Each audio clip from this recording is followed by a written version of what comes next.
أيها الإخوة الكرام، كلما التقى المسلمون فيما بينهم وتداولوا في شأن حال المسلمين وما هم عليه من تخلف، وكيف أن أعداءهم تطاولوا عليهم ونهبوا ثروتهم واحتلوا أرضهم وفعلوا بهم الأفاعيل، يقفز سؤال لا جواب له: لماذا نحن كذلك؟ أو أين الخلل؟ أيها الإخوة الكرام، يبدو أن تحليل الواقع قد ينطوي على بذور العلاج، فأكبر صفة يتصف بها المسلمون، وأقول عامة المسلمين لأكون موضوعياً، هي السلبية والهمة الدنية. همته متدنية وسلبي في كل شيء. هذا الداء الخطير أيها الإخوة أصاب الكثير من المسلمين، ولا سيما الشباب والشابات. السلبية والهمة المتدنية. أيها الإخوة الكرام، أين تجد الشباب؟ في أماكن اللهو، في الاستراحات، في الملاعب، وراء الشاشات. كذلك الفتيات في الأماكن، في الأسواق. أهذا هو الإنسان المسلم؟ أهذا هو الشاب المسلم الذي تنعقد عليه الآمال؟ أيها الإخوة الكرام، المشكلة أننا إن لم نتحرك فالوقت قصير، والأمر خطير، والمسؤولية كبيرة. لو أن الإنسان لا يستطيع أن يغير لما كان هناك من فائدة من إرسال الرسل وإنزال الكتب، ولكن لأن هذا الإنسان خلقه الله بفطرة عالية وبخصائص غالية، هذه الخصائص تمكنه من أن يغير. مرة أيها الإخوة، قبل أعوام مديدة ألقيت خطبة تحت عنوان ثم ماذا؟ الإنسان إذا بلغ أقصى غاياته المادية ثم ماذا؟ ينتظره الموت. الإنسان إذا جمع أكبر ثروة مالية ثم ماذا؟ ينتظره الموت. الإنسان إذا بلغ أعلى مقام في الدنيا ثم ماذا؟ ينتظره الموت.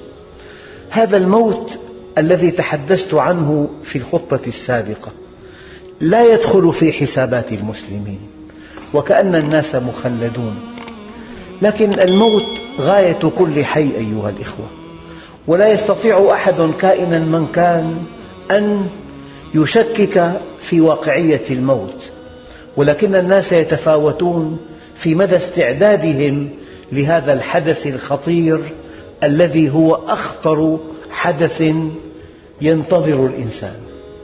ألم يقل سيد الكائنات وحبيب رب العالمين: بادروا بالأعمال الصالحة؟ فماذا ينتظر أحدكم من الدنيا؟ ثم ماذا؟ بلغت قمة المجد، بلغت قمة الثروة، غصت في كل ألوان الملذات والمتع، ثم ماذا؟ ما بعد هذا كله إلا الموت. الموت نهاية الجميع، ولكن أيها الإخوة، شتان بين من مات في أمر حقير وبين من مات في أمر خطير. شتان بين من يموت وهو على طاعة الله وبين من يموت وهو على معصية الله. شتان بين من يموت وهو يحمل هم الإسلام ويحترق قلبه لصلاح المسلمين، وبين من يموت وهو يحمل هم شهواته وملذاته وحظوظه. ألم يأن للذين آمنوا أن تخشع قلوبهم لذكر الله وما نزل من الحق؟ إلى متى أنت باللذات مشغول وأنت عن كل ما قدمت مسؤول؟ تعصي الإله وأنت تظهر حبه، ذاك لعمري في المقال شنيع. لو كان حبك صادقا لأطعته، إن المحب لمن يحب يطيع. أيها الإخوة الكرام، لعل من تفاصيل السلبية والهمة الدنية. هناك تفاصيل، من هذه التفاصيل أن صفة الخمول والكسل تغلب على المسلمين. لا يكلف المسلم نفسه القيام بشيء، ولا في مصالحه الشخصية، ولا في ضروريات حياته، ولا في مستقبل أبنائه. الخمول والكسل إذا كان في أساسياته كسول، فكيف في مثالياته؟ فكيف في طاعة ربه؟ فكيف في نوافل عباداته؟ فكيف في تلاوة القرآن؟ أيها الإخوة الكرام، يقول عليه الصلاة والسلام من أدعيته الجامعة المانعة: اللهم إني أعوذ بك من العجز والكسل. يعني أنا أعجز عن أن أطلب رضاك، أنا أميل إلى أن أعيش حياتي البهيمية. من العجز والكسل. يقول عليه الصلاة والسلام: لا تعجز، لا تقل لو أني فعلت كذا وكذا، وقل قدر الله وما شاء فعل، فإن كلمة لو تفتح عمل الشيطان. استعن بالله ولا تعجز. كلنا ضعاف، ولكن الذي يطلب من الله بصدق يعطيه قوة لم تكن في حسبانه. كلنا ضعاف، كلنا مفتقرون إلى الله عز وجل، كلنا لا نملك شيئا، لكننا نملك أن نطلب، نملك أن نطلب بصدق، نطلب أن نصر. فإذا عجزنا عن أن نطلب فهذا أشد أنواع العجز. تعجز عن أن تطلب. كلا نمد هؤلاء وهؤلاء من عطاء ربك، وما كان عطاء ربك محظورا. أعجز عن أن أطلب وأتكاسل في وسائل هذا الطلب. أعجز عن أن أطلب من الذي خلقني ومنحني نعمة الحياة، ومنحني نعمة الإمداد، ومنحني نعمة الهدى والرشاد. أعجز أن أطلب شيئا فيه صلاح لديني ودنياي وعاقبة أمري. ثم إنني أتكاسل عن أن أدفع الثمن. لذلك كان من دعاء النبي عليه الصلاة والسلام: اللهم إني أعوذ بك من العجز والكسل. العجز والكسل إلى ماذا تؤدي هذه الصفات؟ قال: تؤدي إلى الجبن والبخل. يجبن عن مواجهة العدو ويبخل بما عنده، وهاتان صفتان ذميمتان لا يمكن أن يتصف بهما المؤمن: الجبن والبخل. ماذا بعد هذه وتلك؟ العلاج الإلهي: وأعوذ بك من غلبة الدين وقهر الرجال. بادئ ذي بدء، تعجز عن أن تطلب من الله ما فيه صلاح دينك ودنياك، ثم تتكاسل عن أن تدفع ثمن هذا الطلب، ثم ينتج عن هذا شيء قبيح بالإنسان: الجبن والبخل. ثم تأتي المعالجة الإلهية: غلبة الدين وقهر الرجال.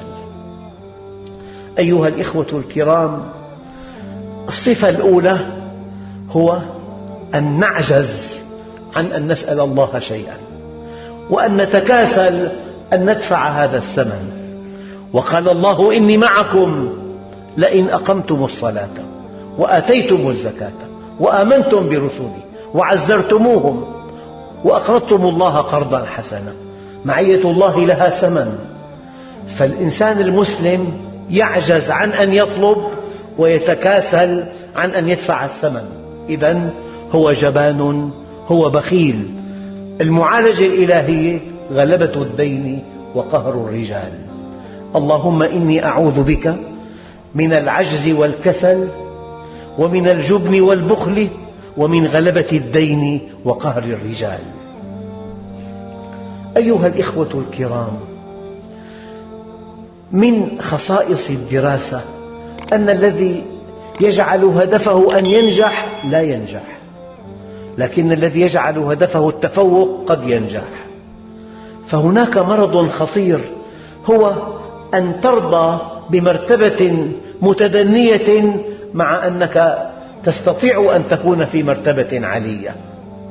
قال بعض العلماء: من علامة كمال العقل علو الهمة، أما الرضا بالدون فهو دناءة في النفس.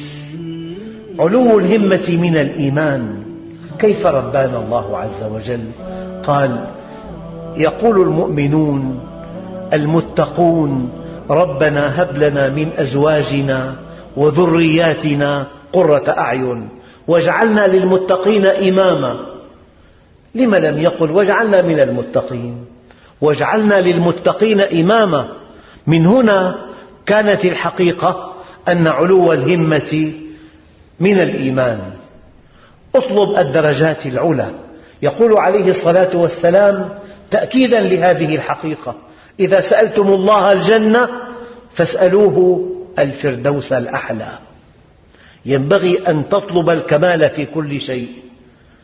أيها الإخوة الكرام، لا ينبغي أن ترضى بالدون.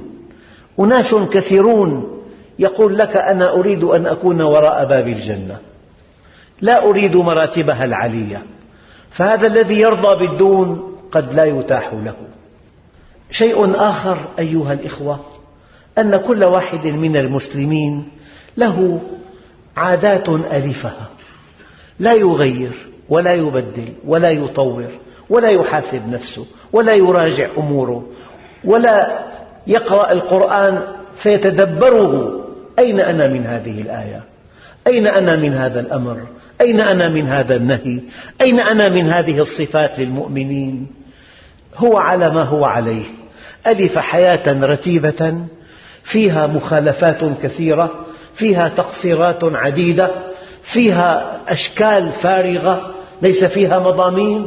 لا يغير ولا يبدل ولا يطور ولا يراجع ولا يتأمل ولا يسأل ولا يطلب العلم.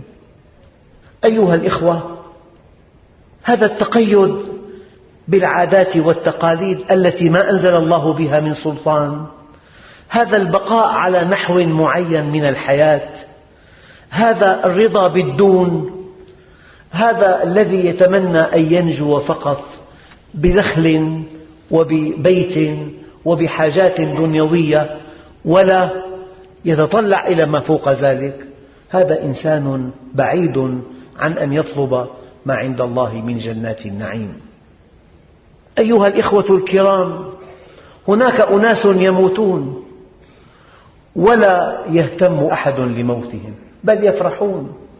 لكن الذي عرف الله عز وجل والتزم منهجه تبكي عليه السماء والأرض استنباطا من قول الله تعالى: فما بكت عليهم السماوات والأرض. لا تبكي عليهم السماء ولا تبكي عليهم الأرض.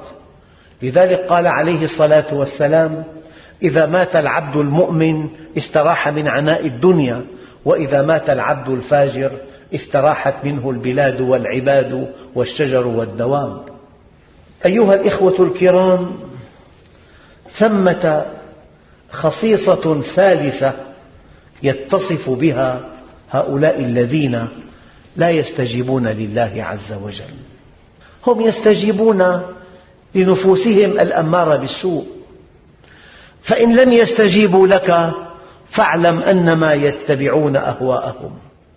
إما أن تستجيب للحق وإما أن تستجيب لنداء الشهوة.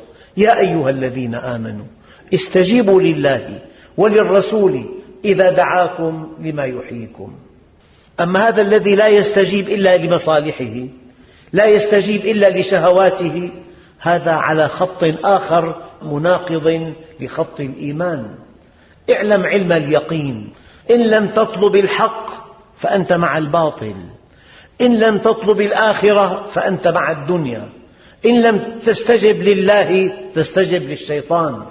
النفس فيها فاعلية. نفسك إن لم تشغلها بالخير شغلتك بالشر. أيها الإخوة الكرام، يقول عليه الصلاة والسلام: إياكم ومحقرات الذنوب، فإنما مثل محقرات الذنوب كمثل قوم نزلوا بطن واد فجاء ذا بعود وجاء ذا بعود حتى جمعوا ما أنضجوا به خبزهم إن محقرات الذنوب متى يؤخذ بها تهلك صاحبها. كنت أقول دائما أيها الإخوة أن عامة المسلمين لا يقتلون ولا يشربون الخمر ولا يزنون ولا يسرقون، هذه الكبائر، لكن آلاف المخالفات في العلاقات الاجتماعية، في كسب المال، في البيع، في الشراء، في الاتصالات، آلاف المخالفات. هذه الذنوب التي تبدو لمرتكبها صغيرة إذا أصر عليها انقلبت إلى كبيرة، إذن هي تقطع عن الله عز وجل. وإن الشيطان كما قال عليه الصلاة والسلام يئس أن يعبد في أرضكم ولكن رضي فيما دون ذلك مما تحقرون من أعمالكم. فلا تظنن أن هذه المخالفة الصغيرة لا تقدم ولا تؤخر، إنها تقدم وتؤخر إذا أصررت عليها، أما إذا تبت منها لا تقدم ولا تؤخر. أيها الإخوة الكرام، تكاد الحياة المعاصرة أن تكون ممتلئة بالنشاطات، ولكنها نشاطات دنيوية، فمن لقاء إلى لقاء، ومن سهرة إلى سهرة، ومن سفرة إلى سفرة، ومن مشكلة إلى مشكلة. هذا الإنسان استهلك، يأتيه ملك الموت فإذا هو في طامة كبرى، لم يعد لهذه الساعة عدتها. هناك انشغال في توافه الأمور، وقد قال عليه الصلاة والسلام إن الله يحب معالي الأمور ويكره سفسافها ودنيها. فيا أيها الإخوة الكرام، لقاءات ولقاءات، سهرات وسهرات، ندوات وندوات، ما لم ينتج عن هذه اللقاءات علم ينتفع به وموقف يثمر عند الله اتصالا به فإنه لا جدوى منها. الإنسان ينبغي أن يختار نشاطاته وفق منهج الله عز وجل. ألف الناس أن يجتمعوا وأن يتكلموا بالغيبة والنميمة وكلام لا يقدم ولا يؤخر ولا يسمو بالإنسان، لكن لو أن الناس جلسوا وذكروا الله عز وجل، يعني ذكروا آياته، ذكروا كتابه، ذكروا حديث رسوله، ذكروا أحكام دينهم، ذكروا واقع أمتهم، وضعوا الحلول، لكانوا في حال غير هذا الحال. يا أيها الإخوة الأكارم، هناك نموذج عجيب هو التهرب من أي عمل جدي، ليس عنده أمل أن يتحرك ولا أن يغير الله ما بنا، مع أن أسباب النصر بين أيدينا. أيها الإخوة الكرام، والله الذي لا إله إلا هو، إن أسباب النصر يملكها كل واحد منكم، لكن الشيطان كما كنت أقول دائما يزهدنا فيما نحن قادرون عليه ويدفعنا إلى ما لا نستطيع، يدفعنا إلى ما لا نستطيع كي تكون فتنة تحرق الأخضر واليابس. أما الشيء الذي نستطيعه أن نكون صادقين، أن نكون أمناء، أن نكون أعفة، أن نربي أولادنا، أن نختار نساءنا بحيث يربين الأولاد تربية إسلامية. الأشياء التي بين أيدينا والتي بمقدورنا لا نفعلها. أيها الإخوة، ثم إن هذا العقل قد يعطل أحيانا، يعني الإنسان حينما يجعل عقله في خدمة شهواته كأنه استخدمه لغير ما خلق له. هذا العقل مناط التكليف، هذا العقل يمكن أن تسأل نفسك من حين إلى آخر: لماذا أنا في الدنيا؟ هل أنا أحقق الهدف من وجودي؟ هل أنا في رضا الله عز وجل أم في سخطه؟ ابحث عن دخلك، ابحث عن إنفاقك، ابحث عن بيتك. العقل مسخر لجلب الأموال، العقل مسخر لتحقيق المصالح. أما أن يستخدم هذا العقل لدراسة واقع الإنسان، لتحليل مشكلاته، للبحث عن حلول، لطلب العلم، للسؤال عن حكم الله في هذا الموضوع، هذا بعيد عن معظم المسلمين. أيها الإخوة، شيء آخر كأنه نما في أعماقنا أن الذي ينبغي أن يكون مستحيل. هذا التفكير السلبي الماحق يضعف الهمم. دائما هذا الشيء مستحيل، هذا لا يكون، هذا لا يوافق عليه، هذا ممنوع، هذا محظور. كيد الأجانب كبير، أسلحتهم خطيرة، مسيطرون على الإعلام في العالم، على الاقتصاد، على الجامعات، وكأن الله لهم وليس لنا، وكأن الله عز وجل أراد أن يقويهم وأن يضعفنا. هذا كلام فارغ أيها الإخوة. الله رب الجميع، لله عز وجل منهج قويم. أنت إذا طرقت باب الله عز وجل وعقدت معه الصلح واستسلمت لمشيئته فإن الله يبطل كيد الكافرين. والله أيها الإخوة الكرام، من آيات الله التي فيها حل لكل مشكلات المسلمين: وإن تصبروا وتتقوا لا يضركم كيدهم شيئا. لذلك قال بعضهم: من قال لا أقدر أقول له حاول، ومن قال لا أعرف أقول له تعلم، ومن قال مستحيل أقول له جرب. كم من أشياء تبدو مستحيلة حققها الله عز وجل، وكم من آمال تبدو ميتة أحياها الله عز وجل. استعن بالله ولا تعجز، استعن بالله ولا تعجز. إن الله يلوم على العجز، ولكن عليك بالكيس. شيء آخر أيها الإخوة نعوذ بالله منه، أن الإنسان لا يكتفي بالتقصير، بل يدعو إلى التقصير، يدعو إلى التثبيط، يدعو إلى التيئيس. وهذه الطامة الكبرى. إن رأوا إنسان متحمس، متوثب، متطلع إلى حياة أفضل، إلى منهج أفضل، إلى علاقة مع الله أمتن، يثبطونه، وكأن هذا الدين ليس لهذا الزمان، وكأن هذا الدين ليس في مكنة الإنسان، وكأن الله عز وجل لا يعلم حقيقة النفس البشرية فكلفها ما لا تطيق أو كلفها بالمستحيل. هذا كله أيضا من صفات هؤلاء المثبطين الميئسين.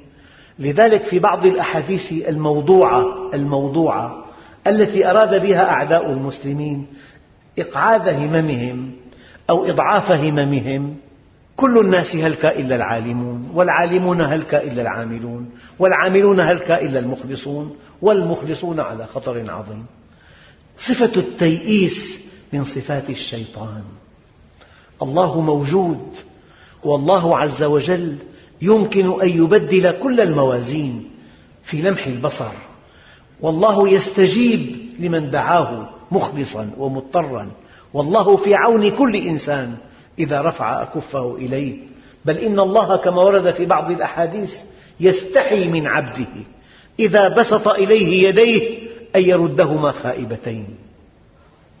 النموذج الخطير: فاسد مفسد، ضال مضل، بخيل يدعو للبخل، همته متدنية يدعو إلى همة المتدنية، دائما يخوفك.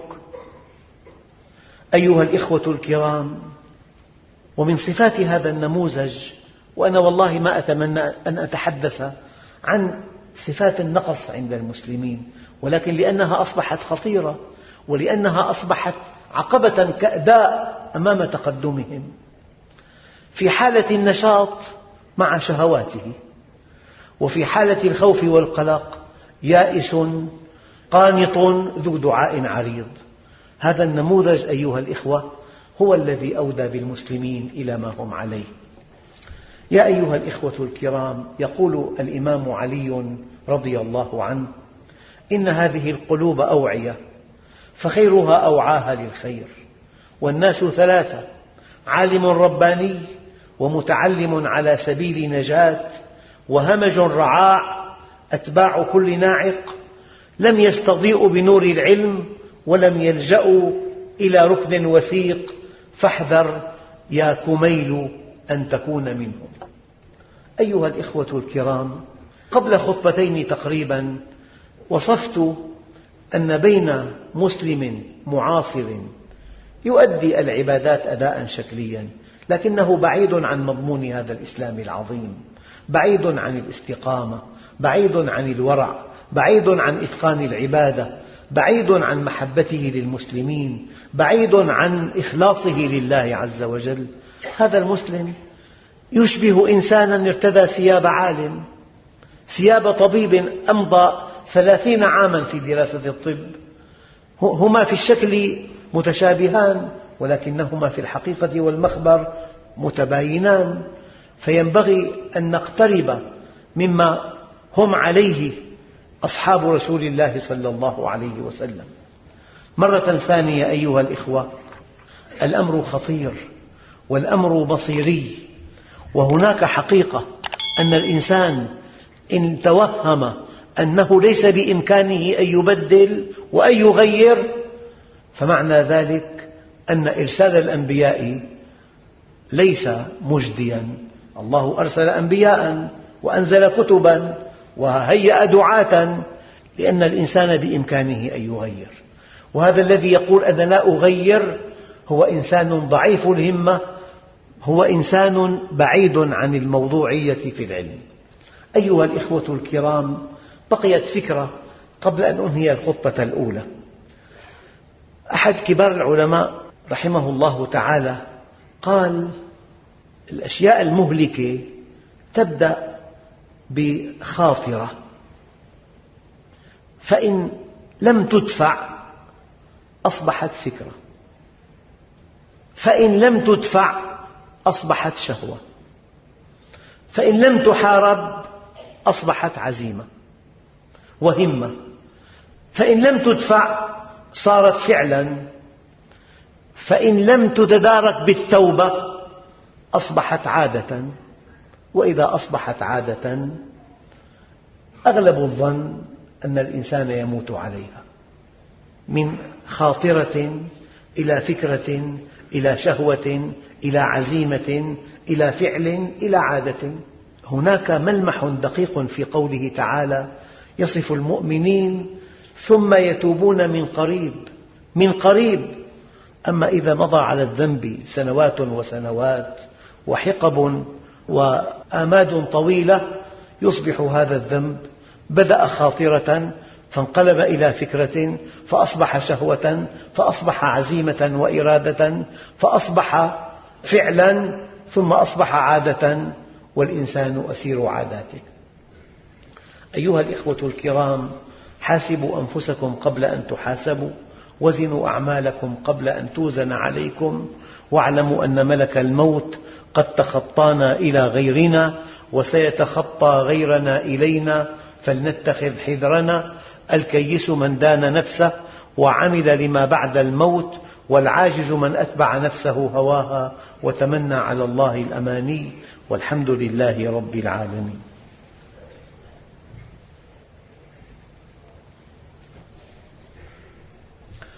الحمد لله رب العالمين، والصلاة والسلام على سيدنا محمد خاتم الأنبياء والمرسلين.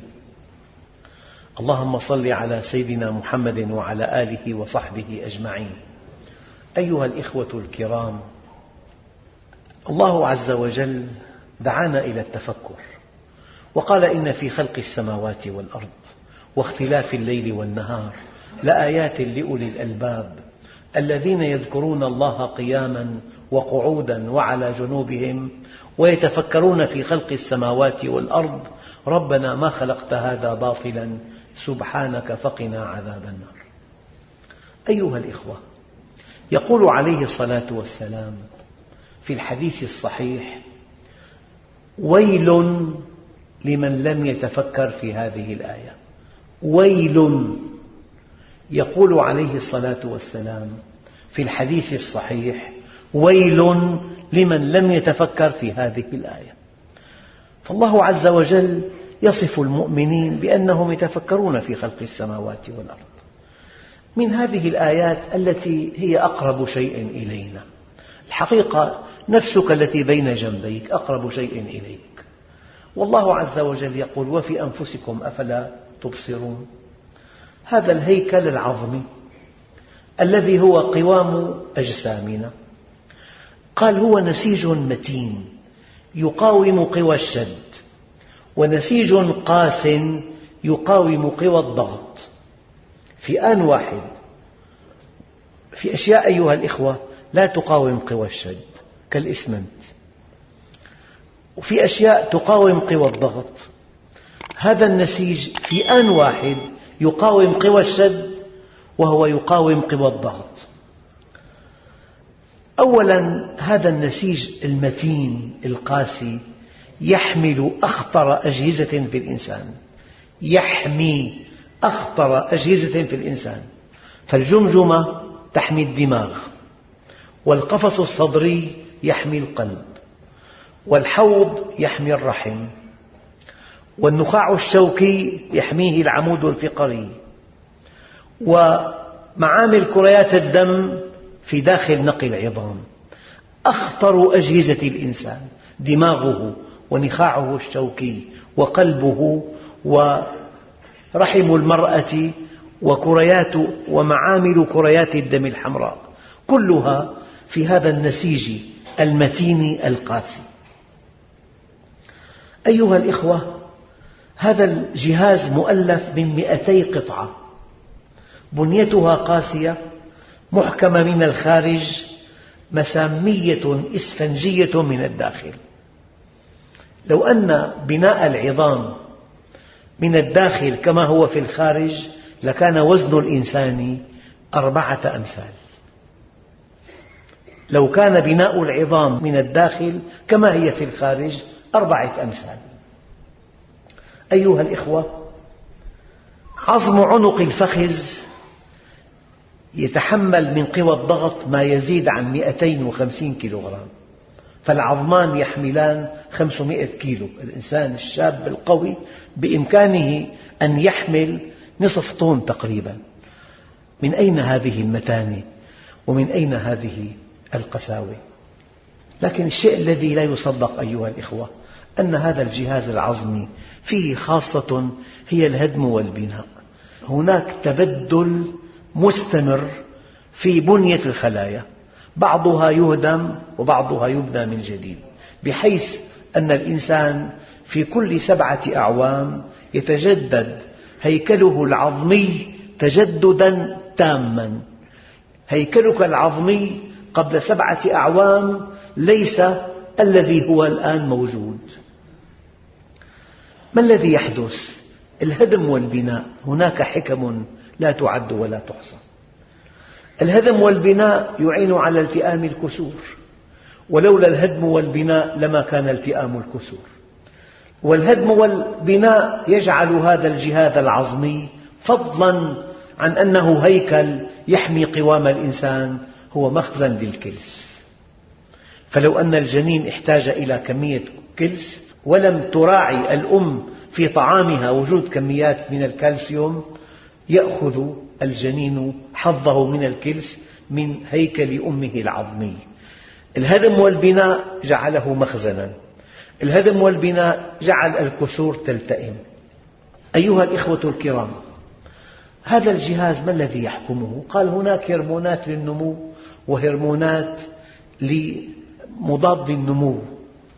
فلو أن هرمونات النمو لم تتوقف لتعملق الإنسان، ولو أن مضادات النمو لم تعمل لتقزم الإنسان. شيء خطير. أيها الإخوة، الشيء الذي يلفت النظر أن هذا الجهاز في معظم أجزائه عند الوليد غضروفي لين كي تسهل الولادة، وبعدئذ تتحول هذه الخلايا من خلايا غضروفية إلى خلايا عظمية، ولا بد من بقاء قسم غضروفي في النهاية ليكون كهذه المادة المطاطية بين القطع القاسية. هذا من أجل امتصاص الصدمات. وكأن هذا الإنسان مصمم وفق علم مطلق، علم ميكانيك، علم حركة، علم متانة، علم جدوى، كل هذه العلوم متحققة في هذا الهيكل. فالإنسان إذا تفكر في آيات الله الدالة على عظمته عندئذ يخشع قلبه. فضلا عن ذلك أن هذه المفاصل أيها الإخوة فيها مادة لزجة تتولد ذاتيا كما يقول الأطباء. يعني هذا الزيت في المفاصل لولاه لما تمكن الإنسان من أن يحرك مفاصله. اللهم اهدنا فيمن هديت، وعافنا فيمن عافيت، وتولنا فيمن توليت، وبارك لنا فيما أعطيت، وقنا واصرف عنا شر ما قضيت، فإنك تقضي بالحق ولا يقضى عليك، وإنه لا يذل من واليت ولا يعز من عاديت، تباركت ربنا وتعاليت، ولك الحمد على ما قضيت، نستغفرك ونتوب إليك. اللهم هب لنا عملا صالحا يقربنا إليك. اللهم أعطنا ولا تحرمنا، أكرمنا ولا تهنا، آثرنا ولا تؤثر علينا، أرضنا وارض عنا. اقسم لنا من خشيتك ما تحول به بيننا وبين معصيتك، ومن طاعتك ما تبلغنا بها جنتك، ومن اليقين ما تهون به علينا مصائب الدنيا، ومتعنا اللهم بأسماعنا وأبصارنا وقوتنا ما أحييتنا، واجعله الوارث منا، واجعل ثأرنا على من ظلمنا، وانصرنا على من عادانا، ولا تجعل الدنيا أكبر همنا ولا مبلغ علمنا، ولا تسلط علينا من لا يخافك ولا يرحمنا. اللهم انصر الإسلام وأعز المسلمين، أهلك أعداءك أعداء الدين، اجعل تدميرهم في تدبيرهم، اجعل بأسهم بينهم، اجعل الدائرة تدور عليهم يا رب العالمين. اللهم وفق ولاة المسلمين في مشارق الأرض ومغاربها لما تحب وترضى، اجمع بينهم على خير، إنك على ما تشاء قدير، وبالإجابة جدير، والحمد لله رب العالمين.